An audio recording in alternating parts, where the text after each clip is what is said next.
Hello বন্ধুরা, moms recipe চ্যানেলে তোমাদের সকলকে স্বাগত। আজকে আমি তোমাদেরকে ঢাকাই পরোটা বানিয়ে দেখাবো।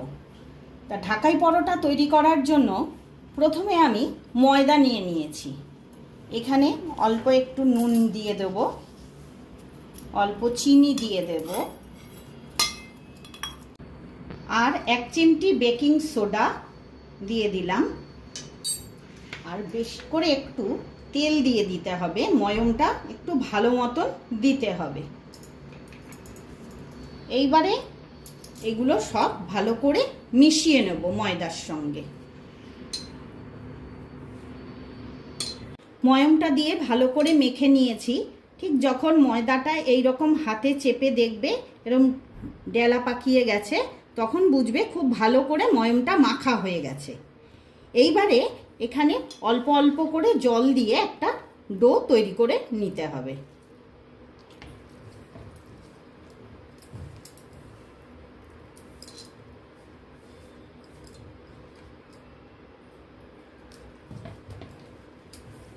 ডোটা একটু শক্ত করে বানাতে হবে, খুব নরমও হবে না আবার খুব শক্তও হবে না, একটু টাইট করে মাখতে হবে।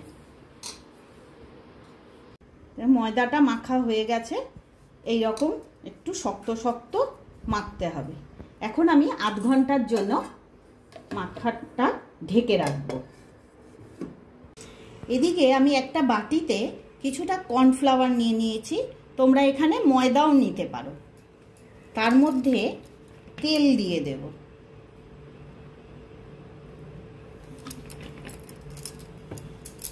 তারপরে এটাকে ভালো করে এর সঙ্গে মিক্সড করে দেব।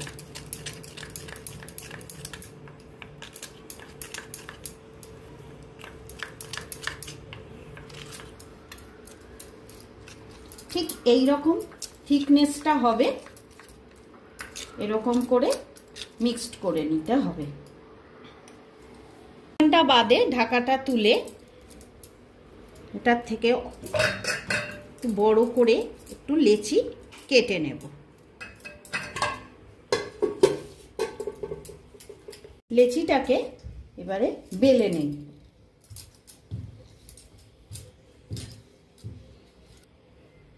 লেচিটা বেলার পরে কর্নফ্লাওয়ারটা গুলে রেখেছিলাম সেইটা দিয়ে দেব, ভালো করে মিশিয়ে দেব। একটু হাত দিয়ে এটাকে এটার মধ্যে লাগিয়ে দেব।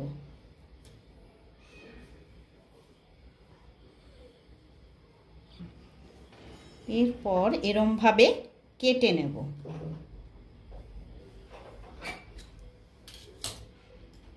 নিয়ে একটা সাইড থেকে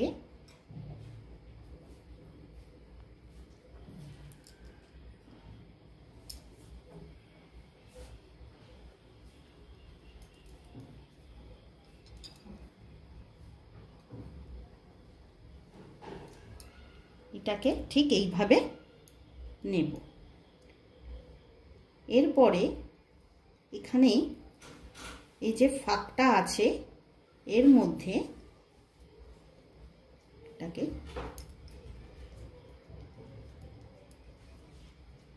চেপে এইভাবে তৈরি করে নেব।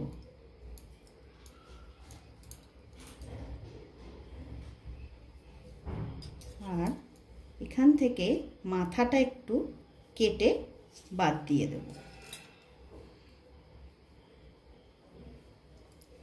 এরপরে এই মাথাটায় একটু এখানে বাটিতে তেল নিয়েছি, তেল লাগিয়ে নেব।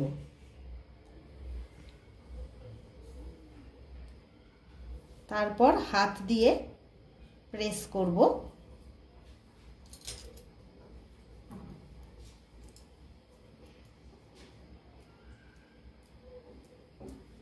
করে এটাকে বেলে নেব।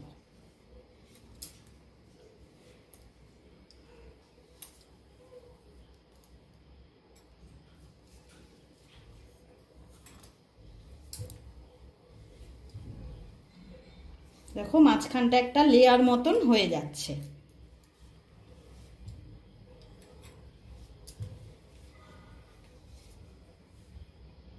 এদিকে কড়াইতে আমি বেশি করে তেল গরম করতে বসিয়ে দিয়েছিলাম। কড়াইয়ের তেলটা ভালো মতন গরম হয়ে গেছে। এই তেলের মধ্যে আমি এবারে এটা দিয়ে দেব।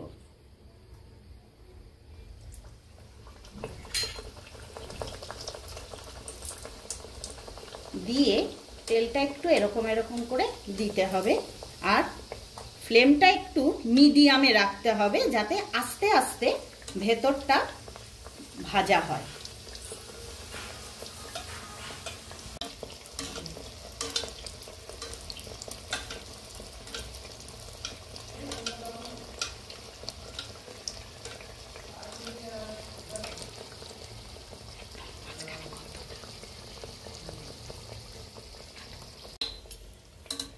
দেখো ঢাকাই পরোটা তৈরি হয়ে গেছে। তৈরি হয়ে গেল ঢাকাই পরোটা। তোমরা গরম গরম পরিবেশন করতে পারো ছোলার ডালের সঙ্গে বা যে কোনো ননভেজ আইটেমের সঙ্গে। আবার ফিরে আসবো অন্য রেসিপি নিয়ে তোমাদের সঙ্গে।